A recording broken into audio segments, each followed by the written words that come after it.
ان الحمد للہ والصلاۃ والسلام علی رسول اللہ اما بعد۔ محترم ناظرین اور معزز سامعین، اسلام میڈیا کے پلیٹ فارم سے میں بندہ ناچیز حافظ ابو یحییٰ آپ کی خدمت میں حاضر ہوں۔ نماز عید الاضحیٰ ہم نے پڑھنی ہے انشاءاللہ چند دن بعد، اور نماز عید الاضحیٰ کے بعد ایک خطبہ ہوتا ہے۔ خطبہ بھی مسلمان سنتے ہیں، خطبہ کے بعد دعا ہوتی ہے۔ اب نبی کریم صلی اللہ علیہ وسلم کا جو طریقہ تھا، پہلے نماز ہے، پھر خطبہ ہے، اور اس کے بعد دعا ہے۔ جبکہ ہمارے احناف جو بھائی ہیں ان کے نزدیک دعا نہیں ہوتی۔ پتہ نہیں اب یہ سارے حنفی بھائی ایسے کرتے ہیں یا نہیں، مجھے اس کا کوئی تجربہ یا مشاہدہ نہیں ہے، لیکن میں نے آج مولانا الیاس گھومن صاحب کا ایک کلپ سنا، تو وہ کہہ رہے تھے کہ خطبہ عید کے بعد دعا نہیں ہے، بلکہ انہوں نے کہا کہ سنت یہی ہے۔ ایک تو وہ کہتے کہ چلو دعا نہیں مانگنی یا اسے ضروری نہ سمجھتے، یا ان کی عقل میں یہ بات نہ آتی، تو یہ تو ایک الگ بات تھی، بلکہ وہ کہہ رہے ہیں کہ سنت طریقہ یہی ہے، یعنی نبی کریم صلی اللہ علیہ وسلم نے گویا دعا کی ہی نہیں۔ ان کے الفاظ یہ ہیں کہ خطبہ عید کے بعد دعا نہیں ہے۔ وہ کہتے ہیں کہ آپ نماز پڑھیں اور خطبہ دیں، اس کے بعد بس فارغ، دعا کا کوئی سلسلہ نہیں۔ وہ کہتے ہیں نماز جمعہ میں، کہتے ہیں نماز جمعہ میں خطبہ ہوتا ہے، اس کے بعد نماز ہوتی ہے، اس کے بعد دعا ہوتی ہے، لیکن عیدین میں خطبے کے بعد دعا نہیں ہوتی۔ یہ انہوں نے فرق بیان کیا ہے خطبہ جمعہ کا اور خطبہ عید کا۔ یہ 2 رکعت نماز ہوگی اور اس کے بعد پھر خطبہ ہوگا۔ جمعے اور عید الفطر عید الاضحیٰ کی نماز میں فرق 2 ذہن نشین فرما لیں۔ نمبر 1، جمعہ میں پہلے خطبے ہوتے ہیں اور پھر نماز ہوتی ہے، اور عید الفطر عید الاضحیٰ میں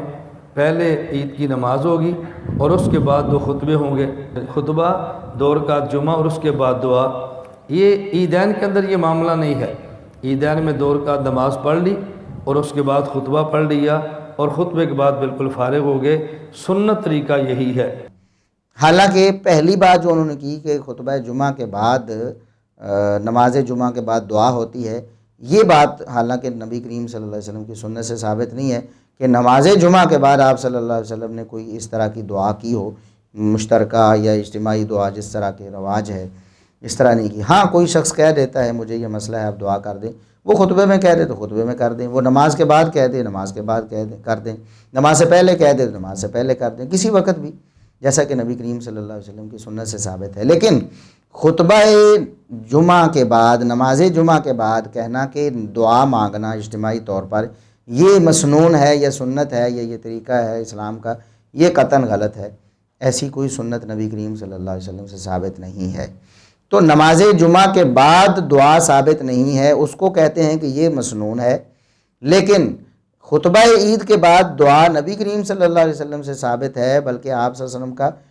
قول بھی ہے، آپ کا مبارک فرمان بھی ہے۔ لیکن مولانا الیاس گھومن صاحب کہتے ہیں کہ خطبہ عید کے بعد کوئی دعا شعا نہیں، بس آپ نے اٹھ کے چلے جانا ہے۔ یہ بات حدیث کے خلاف ہے۔ حدیث کون سی ہے؟ صحیح بخاری میں 981 نمبر حدیث ہے، 981 نمبر۔ سیدہ ام عطیہ رضی اللہ عنہا بیان کرتی ہیں کہ نبی کریم صلی اللہ علیہ وسلم نے فرمایا، پہلے تو آپ نے حکم فرمایا کہ عورتیں جو ہیں وہ نماز عید کے لیے نکلیں، اور ایسی عورتیں جو خصوصی ایام میں ہوتی ہیں اور نماز نہیں پڑھتی، ان دنوں میں نماز کی چھٹی ہوتی، نماز منع ہوتی ہے، ایسی عورتیں بھی نکلیں ضروری طور پر، اور گھروں میں جو پردہ دار جوان لڑکیاں ہیں وہ بھی نکلیں۔ اور حتیٰ کہ نبی کریم صلی اللہ علیہ وسلم نے فرمایا کہ اگر کسی عورت کے پاس غربت کی وجہ سے، تنگ دستی کی وجہ سے چادر نہیں ہے، تو دوسری عورت جو اس کو چادر اڑائے، اپنی چادر میں ہی اس کو بڑی چادر میں لپیٹ لے اور دونوں پھر چلی جائیں، یعنی لازمی جانا ہے۔ تو نبی کریم صلی اللہ علیہ وسلم نے فرمایا کہ جو عورتیں نماز نہیں پڑھتیں تو نماز عید کے لیے ان کے جانے کا مقصد کیا ہے؟ تو آپ صلی اللہ علیہ وسلم نے فرمایا فَأَمَّا الْحُجَّاجُ فَيَشْهَدْنَ جَمَاعَةَ الْمُسْلِمِينَ، وہ مسلمانوں کی جماعت میں شامل ہو جائیں، ان کے اجتماع میں شامل ہوں گی۔ فَيَشْهَدْنَ جَمَاعَةَ الْمُسْلِمِينَ وَدَعْوَتَهُمْ، وہ مسلمانوں کے اجتماع میں شامل ہوں گی، یعنی خطبہ سنیں گی، اور ان کی دعا میں شامل ہوں گی، وَدَعْوَتَهُمْ، ان کی دعا میں بھی شامل ہوں گی، وَيَعْتَزِلْنَ مُصَلَّاهُمْ، ہاں نماز پڑھتے وقت ان کی نماز کی جگہ سے وہ الگ رہیں گی، نماز کی جگہ سے الگ بیٹھیں گی، لیکن خطبہ میں شامل ہو جائیں گی، آواز انہیں آتی ہوگی، اور دعا میں شامل ہو جائیں گی۔ اب یہاں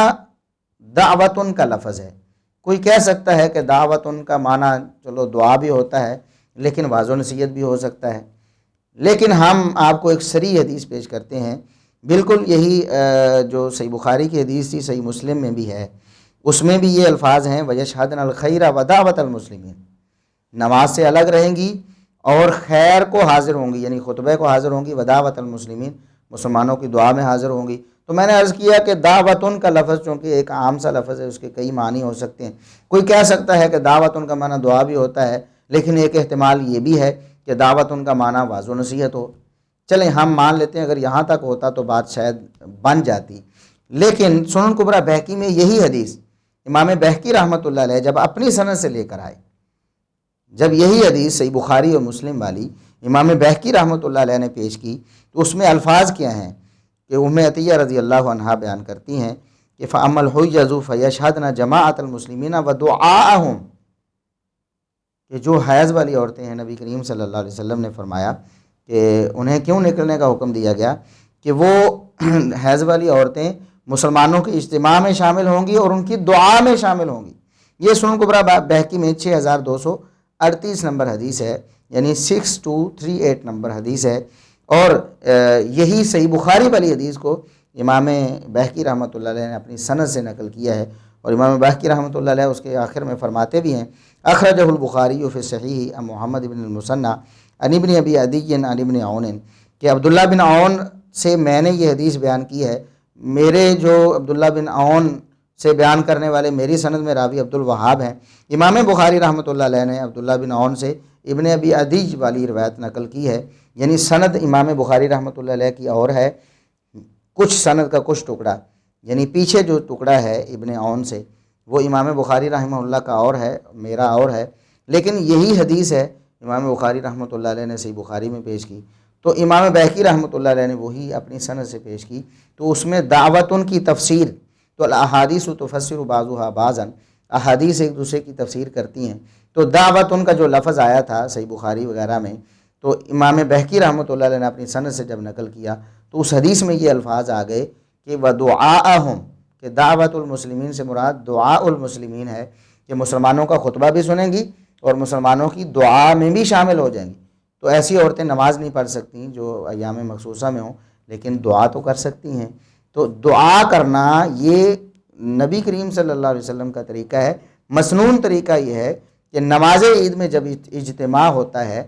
تو پہلے نماز پڑھی جاتی ہے، پھر خطبے کا اجتماع ہے، تو اس خطبے کے آخر میں دعا کی جائے، سارے مسلمان مل کر جو اکٹھے ہوئے ہیں وہ اپنے لیے، اپنے اہل و عیال کے لیے، اپنے جو ہے خطے کے لیے، اپنے علاقے کے لیے، اپنے جو ہے مسلمان بھائیوں کے لیے سب مل کر دعا کریں۔ تو یہ نبی کریم صلی اللہ علیہ وسلم سے ثابت ہے، لہٰذا یہ کہنا کہ نماز عید کے بعد دعا یا خطبہ عید کے بعد دعا نہیں ہے یہ غلط ہے، اور اسے ہی سنت قرار دینے پر پھر جو زور لگانا، الٹا یہ کہہ دینا کہ سنت یہی ہے، یہ بالکل غلط ہے۔